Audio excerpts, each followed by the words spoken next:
মাননীয় হুমায়ুন কবির যে বক্তব্য রেখেছেন, দুটো এফআইআর স্টার্ট করেছি।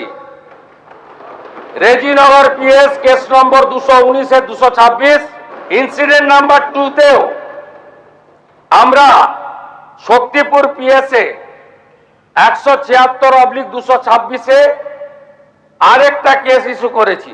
আপনি কান খুলে শুনে রাখুন, আপনাকে এইভাবে ধমক হুমকি বেপরোয়া লাগাম ছাড়া কথা বলতে দেব না, দেব না, দেব না। এই ধরনের কথা প্রত্যাহার করার এবং ভবিষ্যতে এই ধরনের কথা বলার আগে 25 বার ভাবার হুঁশিয়ারি দিয়ে আমি সবাইকে আশ্বস্ত করছি। আপনারা ভাবছেন কেস হয়েছে, অ্যাকশন কবে হবে?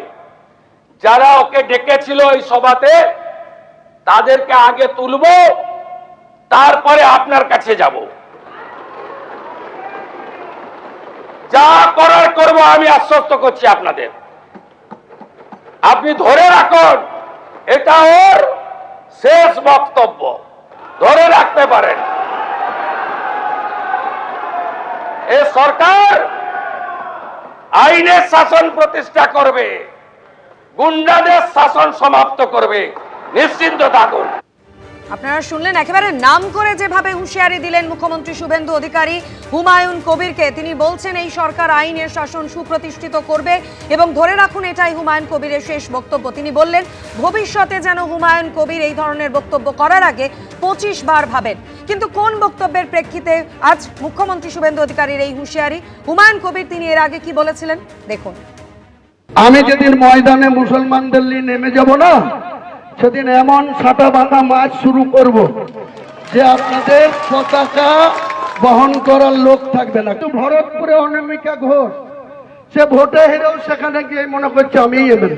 আমি শুভেন্দু অধিকারীকে সেদিন বলেছি যে আপনি ভোটে জিতেছেন, আপনার দল জিতেছে, খুব ভালো কথা, কিন্তু মুর্শিদাবাদে আস্ফালনটা একটু কম করতে বলেন। কেস ওরকম কেস আমাদের বহুবার জেল খাটা আছে। আমি বলেছি আমার লিমিট যেদিন ক্রস হয়ে যায় না, মাথা যেদিন টাওয়ার গরম হয়ে যায়, সেদিন আমি ও এসপিও বুঝবো না, ও চিফ মিনিস্টারও বুঝবো না, আর কে কোথায় থাকলো আর কে কোথায় থাকলো না সব কিছু বুঝবো না। আর এবার আপনাদের দেখাবো আজ বিধানসভার অধিবেশন চলাকালীন বিজেপি বিধায়করা হুমায়ুন কবিরের বিরুদ্ধে স্লোগান দেন।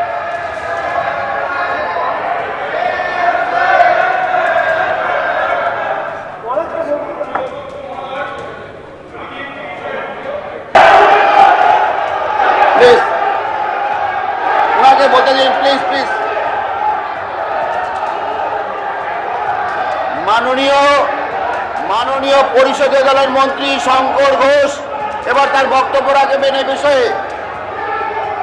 বসুন বসুন, মাননীয় পরিষদ দলের মন্ত্রী শঙ্কর ঘোষ বক্তব্য রাখবেন।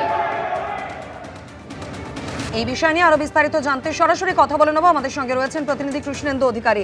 কৃষ্ণেন্দু, আমরা দেখলাম আজ বিধানসভার অধিবেশন চলাকালীন যেভাবে হুমায়ুন কবিরের বিরুদ্ধে স্লোগান দিলেন বিজেপি বিধায়করা এবং অন্যদিকে মুখ্যমন্ত্রী শুভেন্দু অধিকারী একেবারে নাম করে হুঁশিয়ারি দিলেন তিনি।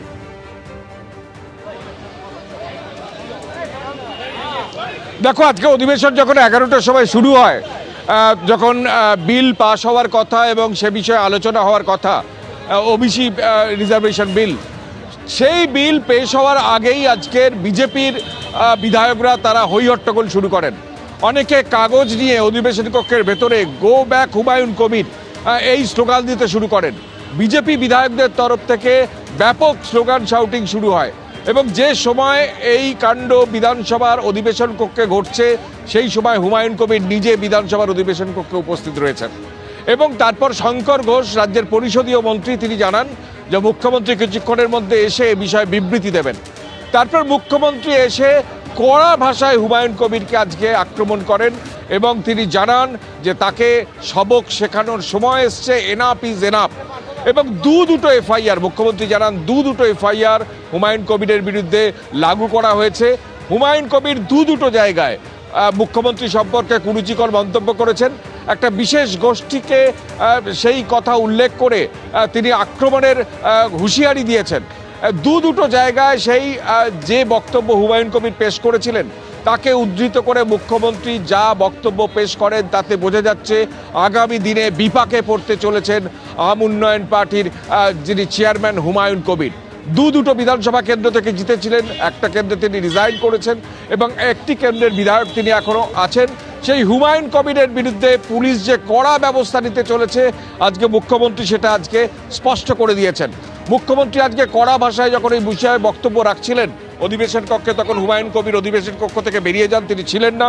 এবং মুখ্যমন্ত্রী আজকে জানান যে এটা মমতা বন্দ্যোপাধ্যায়ের শাসন নয়, এটা এখানে কড়াভাবে আইন শৃঙ্খলা পরিস্থিতি মেনটেন করা হবে এবং সে যেই হোক তাকে ছাড়া হবে না। এবং হুমায়ুন কবির যে মন্তব্য করেছেন দুটো জায়গায়, সেই দুটোকে মুখ্যমন্ত্রী নিজে উচ্চারণ করে তিনি তার বিরুদ্ধে ব্যবস্থা নেওয়ার একদম কড়া হুঁশিয়ারি দেন।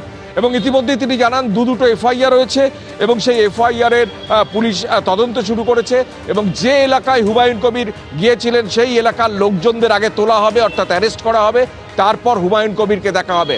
অর্থাৎ হুমায়ুন কবির আগামী দিনে গ্রেপ্তার হতে পারেন এমন সম্ভাবনাও তৈরি হয়েছে আজকে মুখ্যমন্ত্রীর বক্তব্যে। এবং মুখ্যমন্ত্রী আজকে এটাও স্পষ্ট করেছেন যে হুমায়ুন কবির নির্দিষ্ট এজেন্ডা নিয়ে আজকের এই বক্তব্য পেশ করেছেন। কারণ যে নওদায় তিনি যে রেজিনগরে যে ইলেকশন হবে 2-3 মাসের মধ্যে, সেই রেজিনগরে তার নিজের ছেলেকে জেতানোর জন্য একটা বিশেষ সম্প্রদায়ের ভোটকে একটা কনসলিডেট করার জন্য হুমায়ুন কবির কিন্তু এরকম কড়া ভাষায় আক্রমণ করছেন এক বিশেষ সম্প্রদায়কে নিয়ে, এবং সেই সম্প্রদায়কে নিয়ে আক্রমণ করতে গিয়ে মুখ্যমন্ত্রীকেও আক্রমণ করছেন। এবং এই বিষয়ে রীতিমতো হুমায়ুন কবিরকে আজকে যখন হুমায়ুন কবিরের বিরুদ্ধে কী কী ব্যবস্থা নেওয়া হবে, পুলিশ কি ধারায় মামলা রিজু করেছে সে কথা উল্লেখ করেছেন। এবং মুখ্যমন্ত্রী একদমই কৃষ্ণেন্দু, অবশ্যই এই বিষয়ে আবারও তোমার কাছে আসবো, তুমি আমাদের সঙ্গে থাকো।